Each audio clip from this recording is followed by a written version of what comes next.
Chères Barcelonnettes, nous vivons depuis plusieurs mois une existence chamboulée par les vagues successives de Covid-19. 2021 n'a pas été simple. Le dévouement des associations, des bénévoles et de l'ensemble des services municipaux a démontré la solidarité de notre communauté.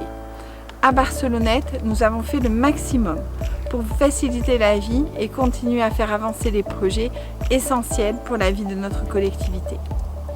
L'espoir se fait de nouveaux jours, avec la vaccination et le respect des mesures sanitaires. C'est en continuant nos efforts que nous ferons de l'année 2022 l'année du renouveau. Cette nouvelle année permettra de concrétiser des projets pour notre territoire. L'équipe municipale va vous retracer les réalisations 2021 et vous présenter le programme pour 2022. Soulignons le dynamisme de nos établissements scolaires cette année. Nous continuerons à soutenir nos écoles financièrement dans une démarche éco-responsable de l'utilisation de l'argent public. Clarisse Balladur, adjointe aux affaires scolaires. Cette année 2021, nous avons fait des travaux dans les différentes écoles pour améliorer le quotidien des enfants et des enseignants. À la maternelle, le mobilier de la cantine a été renouvelé et un potager a été créé par nos agents. À l'école élémentaire, le mobilier de la classe de CM2 a été remplacé. Pour 2022, nous continuons de soutenir financièrement les projets pédagogiques des différentes écoles, notamment le voyage en Ardèche. À la maternelle, nous allons renouveler le parc, une partie du parc des Drésiennes et Tricycle.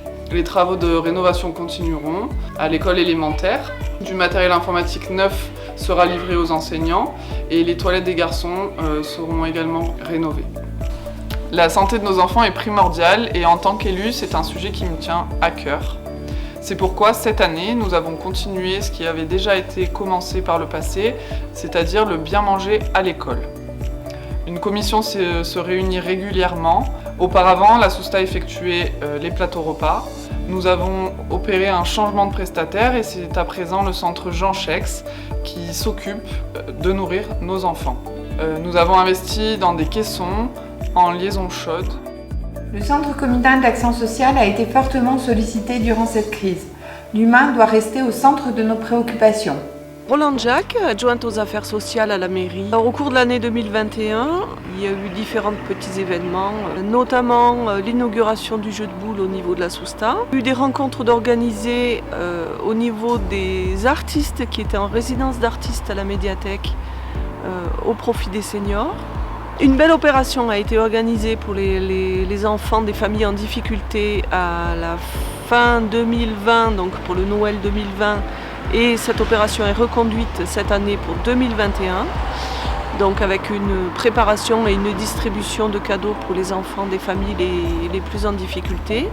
Pour les projets 2022, un événement très particulier puisque nous allons fêter les 10 ans des jardins partagés, une opération d'information et de dépistage contre le diabète qui va être organisée au mois de juin. Le tissu associatif local contribue au quotidien de la cohésion de notre territoire. Miguel Ortuno et j'ai au sein de l'équipe municipale la responsabilité des associations, de la jeunesse et du sport.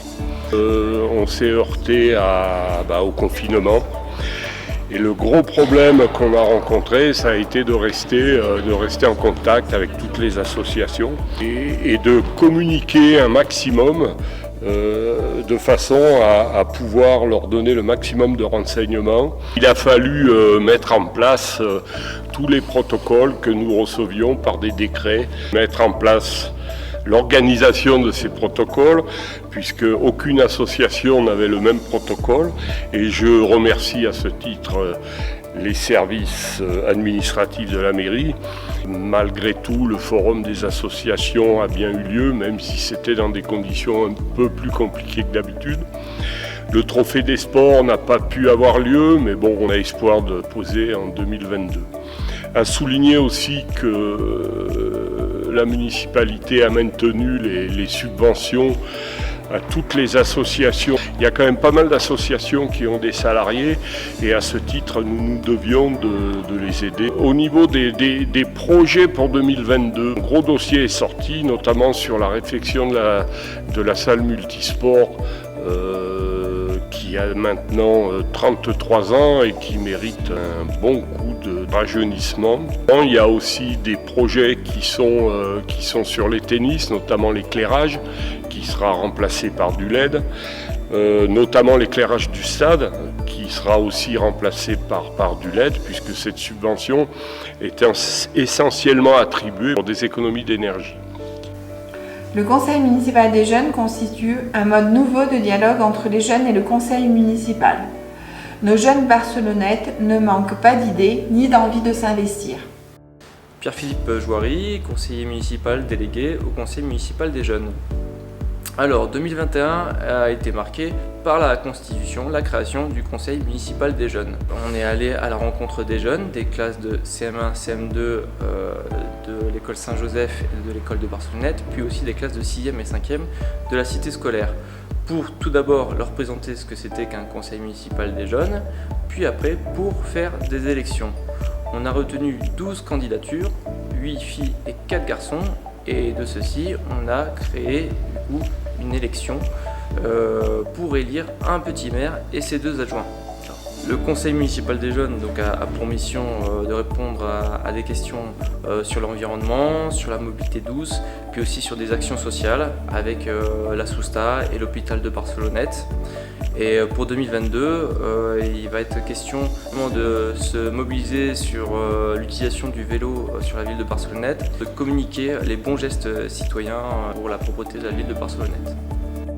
Nous sommes heureux de la reprise progressive des actions culturelles. Mettre la culture au cœur de notre politique est une priorité. Florence Allemandi, adjointe à la culture. Je tiens à saluer les équipes des différents services pour leur réactivité et leur travail en interne lorsque les établissements étaient fermés au public. Pour le musée de la Sapinière, un travail très important a été réalisé. Le récollement de nombreuses collections ainsi que les inventaires sont à jour. Beaucoup de travaux à l'intérieur des locaux ont été réalisés par les services techniques. Les peintures notamment dans la salle d'exposition du 2e étage. Un moment phare avec l'exposition d'Arthur Ayot.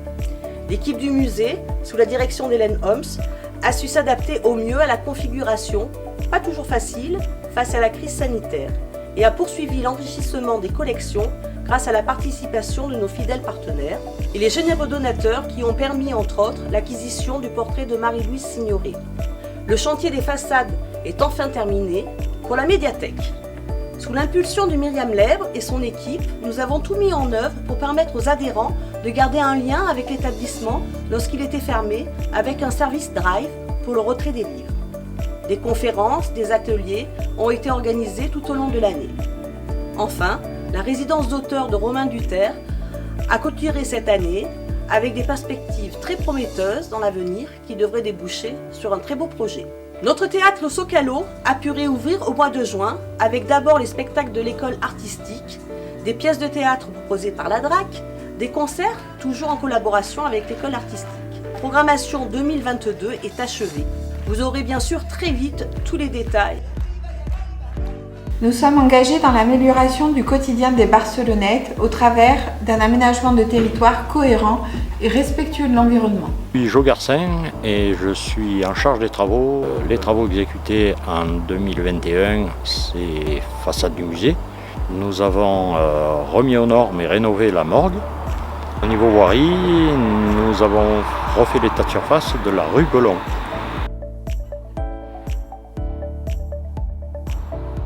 Printemps 2022, nous allons refaire la rue Hospitalier et la rue du Pigeonnier à partir de la crèche, avec un trottoir plus conséquent pour une voie piétonne. Concernant les bâtiments, rénovons donc des appartements appartenant à la municipalité afin de pouvoir les louer. Nous mettons en place un programme de quelques dizaines de milliers d'euros par an de façon à rénover et à entretenir nos voies communales. Deux gros dossiers, la rénovation de la salle multisport en rénovation énergétique avec l'éclairage du stade et des tennis. Aussi un gros dossier qui est le centre d'astronomie qui va se faire sur le dépôt de munitions au quartier Craplet que nous menons en partenariat avec le parc du Mercantour. Le plan communal de sauvegarde a pour objectif l'information et la protection de la population en cas de risque majeur. Joël Higaud, conseiller municipal délégué au plan communal de sauvegarde. La commune de Barcelonnette est concernée par un grand nombre d'aléas naturels.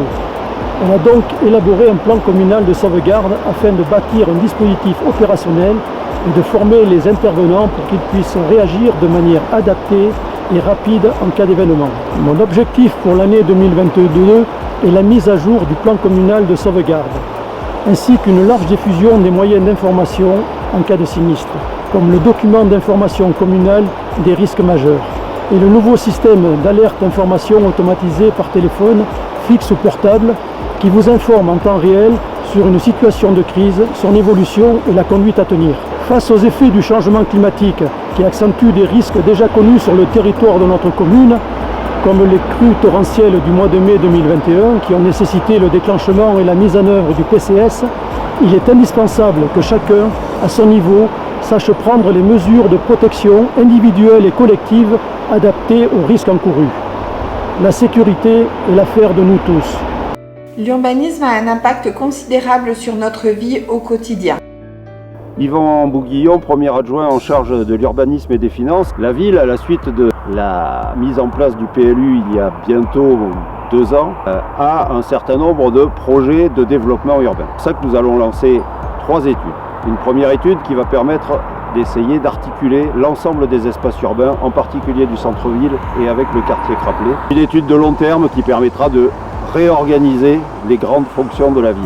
Deuxième étude, une étude mobilité.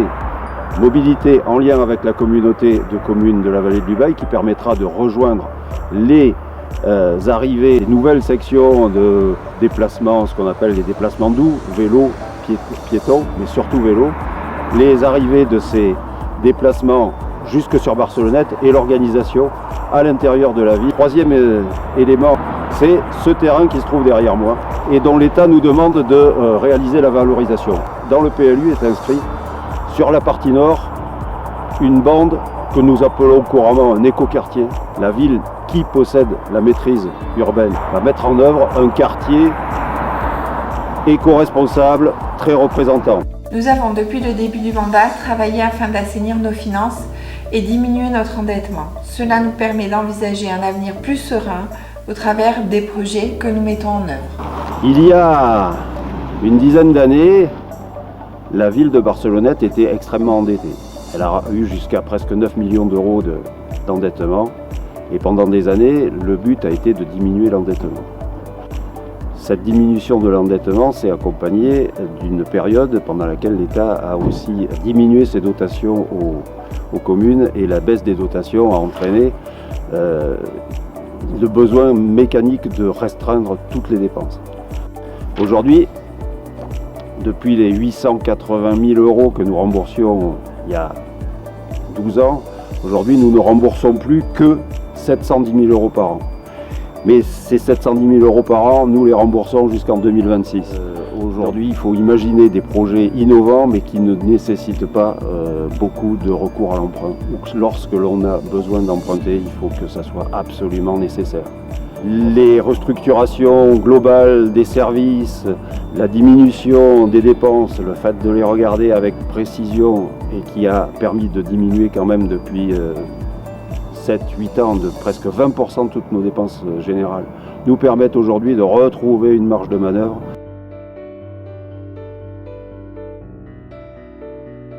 Chantal Bonaglia, je suis déléguée une petite partie à l'environnement.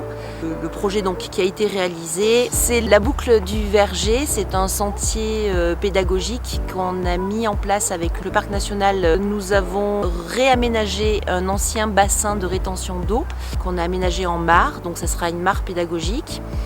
Et puis ce sentier, c'est un sentier d'interprétation avec des panneaux, des poses explications, des poses croquis, enfin pas mal de choses. Donc la mare a été réalisée cet automne et la fin du sentier est prévue pour le printemps. Alors dans les projets qui me tiennent à cœur particulièrement, c'est le centre d'astronomie, donc l'observatoire de Séolane, qui est un très beau projet en partenariat là aussi avec le parc national du Mercantour. Pour conclure, nous finissons avec la digue des colporteurs qui a été une sorte de fil rouge toute l'année.